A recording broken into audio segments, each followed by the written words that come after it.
మొన్న విజయసాయి రెడ్డి గారు ఒక ప్రెస్ మీట్ లో మాట్లాడుతూ నేను ఒక కొత్త ఛానల్ పెట్టబోతున్నాను అని అన్నాడు.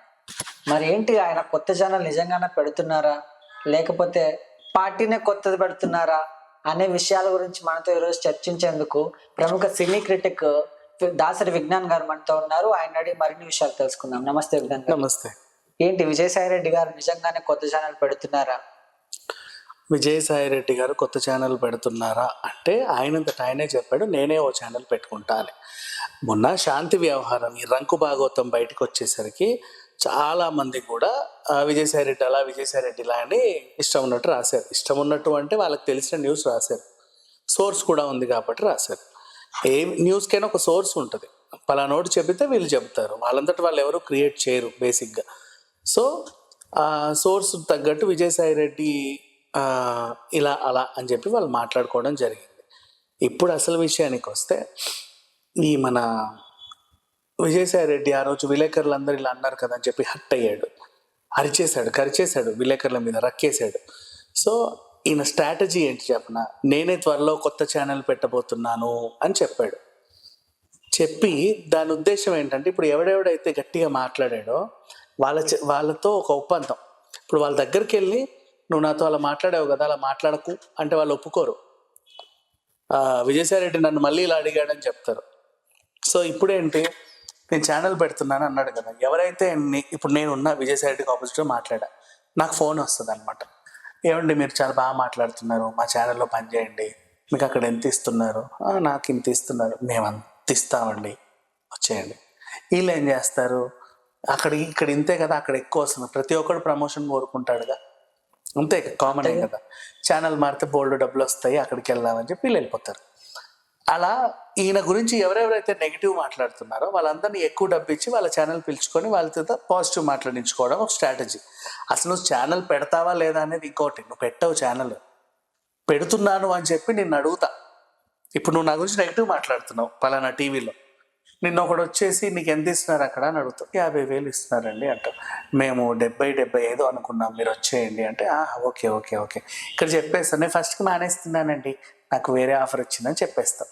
లేదా ఇక్కడే అడుగుతావు, నాకు 75 ఇస్తావా, నాకు వేరే ఆఫర్ వచ్చింది, ఇస్తా అంటే చెప్పి ఇక్కడ కొనసాగుతా, లేదంటే చెప్పి అక్కడికి వెళ్ళిపోతా. లేదు బాబు నేను 50 తన్నాను కదా, పెంచంటే మహా అయితే 55-60 చేయగలను, కానీ 75 అయితే ఇచ్చుకోలేను, మీరు దయచేయవచ్చు అని చెప్తాడు. నువ్వు పోతావు, అక్కడ ఛానల్ ఉండదు, మళ్ళీ ఇక్కడికి రాలేవు, అటు పోలేవు, ఎటు కాకుండా రోడ్డు మీద ఉంటావు. మళ్ళీ నీ కొత్త ఇన్నింగ్స్ స్టార్ట్ అయ్యేలోపు నువ్వు సైలెంట్గానే ఉంటావు, నువ్వు ప్రజెంట్ అయితే టీవీలో యాక్టివ్గా ఉండవుగా, నిన్ను డల్ చేయడం. అట్లా వీళ్ళందరినీ డల్ చేసేస్తే ఇప్పుడు శాంతి వ్యవహారం ఉంది కదా, అది ఇక్కడితో ఆగే వ్యవహారం కాదు. నెక్స్ట్ దేవాదాయ శాఖ వాళ్ళు రంగంలోకి దిగి ఈడీకి అటాచ్ చేస్తాడు. ఈడీ అందులోకి వచ్చి దీన్ని మనీ ట్రయల్ నిర్వహిస్తుంది. ఎక్కడెక్కడ అక్రమాలు జరిగాయి, ఎన్ని భూములు దొబ్బేశారు, ఎన్ని డబ్బులు తిన్నారు, ఎవరెవరికి మళ్లించారు, ఎలక్షన్లో వాడుకున్నారు, లేకపోతే ఇంకేమైనా చేశారు, లంచాలు ఇచ్చారా, వచ్చేసారా, ఇచ్చేది, ఇవన్నీ ఇల్లు కట్టారా, బంగారం కొన్నారా, దేవుడి నగలన్నీ బాగానే ఉన్నాయా, ఈ ట్రయల్ నడుస్తూ ఉంటుంది. ఇది కనీసం ఇంకొక 1-2 నెలల వరకు కొనసాగుద్ది. ఇప్పుడు ఇంత ఉంది. ఈ ఆల్రెడీ అరిచే వాళ్ళు ఇంకా ఇంకా ఇంకా ఇంకా తెచ్చి తవి రోజొటి చెప్పారనుకో, అప్పట్లో అవినాష్ రెడ్డి మీద న్యూస్ రెగ్యులర్గా వచ్చేది చూడు, అలా ఇప్పుడు విజయసాయి రెడ్డి మీద రెగ్యులర్ న్యూస్ వస్తుంది.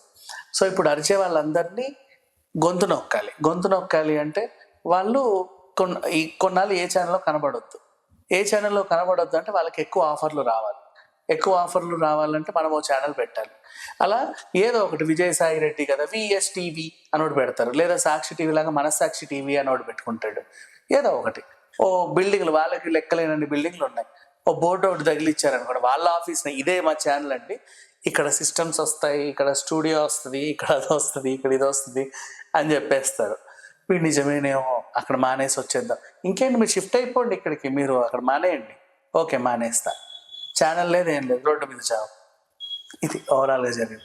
పెట్టొచ్చేమో చిల్లా చిత్తగా యూట్యూబ్ ఛానల్, మహా అయితే 2 కుర్చీలు వేసి మాట్లాడుకునేది పెట్టొచ్చాము. కానీ ఇది మెయిన్ టార్గెట్ ఏంటంటే వేరే ఛానల్స్లో పనిచేసే వాళ్ళందరినీ అట్రాక్ట్ చేసి ఇక్కడ తెచ్చుకోవడం, వీళ్ళ మెయిన్ డ్యూటీ, అజెండా అదే యాక్చువల్గా. సో విజయసాయి రెడ్డి సొంత ఛానల్ అయితే 100% పెట్టాడు, ఇన్ కేస్ పెట్టినా ఇది.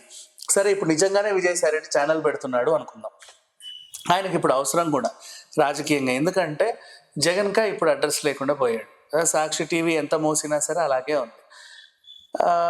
ఎల్లో మీడియా ఏమో నన్ను టార్గెట్ చేస్తుంది అన్న ఫీలింగ్లో ఉన్నాడు. ఇప్పుడు నాకున్న నీలి మీడియా అంటే ఇది వైఎస్ఆర్సీపీ ఛానల్ సాక్షి, ఇది కూడా సపోర్ట్ చేయట్లా. ఎందుకంటే ఇది రంకు భాగవతం కదా. సపోర్ట్ చేస్తే ఎలా ఉంటుంది, అమ్మో ఏం మీతో కూడా తిరిగిందా శాంతి అని అడుగుతారు ఎవరైనా. అంతేగా, లేదు మధ్యలో మీకు కూడా ఏమైనా అమ్మాయిలను సప్లై చేసిందా శాంతి అని అడుగుతారు. ఎందుకు వచ్చిన గొడవలే, మనకు అవసరం లేని ఇష్యూ కదా అని చెప్పేసి వీళ్ళు కూడా మాట్లాడట్లా.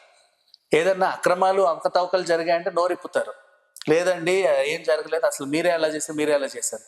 రంకులోకి ఎవడు రావాలని చూడ్డు, అమ్మో వస్తే ఎక్కడ మనకంట కడతారు, లేదా మన రంకు ఎక్కడ బయట పెడతారో, ఇలాంటివి ఉంటాయి కదా. ఆ భయానికి ఎవడు మాట్లాడట్లా. సో విజయసాయి రెడ్డికి ఇప్పుడు సపోర్ట్ లేదు, ఏకంగా మిగిలిపోయాడు.